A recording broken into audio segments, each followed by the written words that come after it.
लाकडाचे अरुंद पातळ तुकडे कमी उताराच्या पृष्ठभागावर लावून हे विल्फली टेबल तयार केले जाते. हे टेबल सतत कंप पावत असते. ही धातुकांची भुकटी धातुकांचे लहान तुकड्यांपासून बॉल मिल वापरून तयार केली जाते. त्याचवेळी पाण्याचा प्रवाह टेबलाच्या वरच्या बाजूने सोडला जातो. परिणामी हलक्या मृदा अशुद्धी पाण्याच्या प्रवाहाबरोबर दूर वाहून जातात, तर ज्यामध्ये खनिजांचे प्रमाण जास्त असते आणि मृदा अशुद्धीचे प्रमाण कमी असते असे जड कण छोट्या लाकडी तुकड्यांच्या मागे अडून राहतात व त्यांच्यामधील खाचांमधून पुढे गोळा होतात. जलशक्तीवर आधारित विलगीकरण पद्धत. या पद्धतीमध्ये गिरणीवर आधारित कार्य चालते. गिरणीत दळताना वापरतात त्या प्रकारचे एक निमुळते भांडे असते. या निमुळत्या भांड्याच्या खालच्या बाजूने पाणी आत सोडण्यासाठी एक नळी बसवण्यात येते आणि वरच्या बाजूस मृदा अशुद्धी बाहेर काढण्यासाठी एक नळी जोडलेली असते. बारीक दळलेले धातू वरून हौदात टाकले जाते. हौदाच्या खालच्या बाजूने पाण्याचा प्रवाह अतिशय वेगाने वरील दिशेने सोडला जातो. मृदा अशुद्धी हलक्या असल्याने त्या हौदाच्या वरच्या तोटीतून पाण्याच्या प्रवाहाबरोबर बाहेर वाहत जातात, तर त्याचबरोबर जड कण हौदाच्या खालच्या बाजूने तळाशी गोळा होतात. त्यामुळे समान आकाराचे कण त्यांच्या विशिष्ट वजनामुळे पाण्याच्या मदतीने वेगळे केले जातात.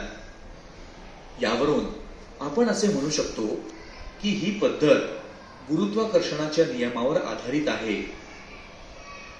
चला आता आपण पदार्थांच्या चुंबकीय गुणधर्मावर आधारित धातुकांच्या संहतीकरणाची पुढची पद्धत अभ्यासूया. चुंबकीय विलगीकरण पद्धत. या विलगीकरण पद्धतीत विद्युत चुंबकत्व असलेल्या यंत्राची आवश्यकता असते. या यंत्राचे लोखंडी रूळ व त्याच्यावरून सतत गोल फिरणारा पट्टा असे दोन महत्वाचे भाग आहेत. यापैकी एक रूळ अचुंबकीय असतो तर दुसरा विद्युत चुंबकीय असतो. रुळावरून फिरणारा पट्टा हा चामडे किंवा पितळ अशा अचुंबकीय पदार्थापासून बनलेला असतो. या फिरत असलेल्या पट्ट्यावर अचुंबकीय रुळाच्या बाजूला बारीक केलेले धातूक टाकले जाते. चुंबकीय रुळाखाली दोन संग्राहक भांडी ठेवतात. धातुकामधील अचुंबकीय भागाचे कण चुंबकीय रुळाकडे आकर्षिले जात नाहीत. त्यामुळे ते फिरत असलेल्या पट्ट्यावरून वाहत वाहत आणि चुंबकीय रुळापासून लांब असलेल्या संग्राहकात पडतात. त्याच वेळी धातुकातील चुंबकीय भागाचे कण चुंबकीय रुळावर चिकटून असल्यामुळे पट्ट्याजवळच्या संग्राहकात पडतात. या पद्धतीचा उपयोग मिश्रणातील चुंबकीय घटक वेगळे करण्यासाठी केला जातो. या पद्धतीने धातुकातील चुंबकीय पदार्थ अचुंबकीय पदार्थांपासून वेगळे करता येतात. उदाहरणार्थ कॅसिटराइट हे कथील या धातूचे धातूक आहे. या धातुकात मुख्यत्वे फेरस टंगस्टेट FeWO4 हा चुंबकीय घटक व स्टॅनिक ऑक्साइड SnO2 हा अचुंबकीय घटक असतो. हे घटक विद्युत चुंबकीय पद्धतीने वेगळे करता येतात. आता पुढची पद्धत फेनतरण पद्धत. फेनतरण पद्धत. फेनतरण पद्धत ही धातुकांमधील कणांच्या परस्पर विरोधी जलस्नेही आणि जलविरोधी या दोन गुणधर्मांवर आधारित असते.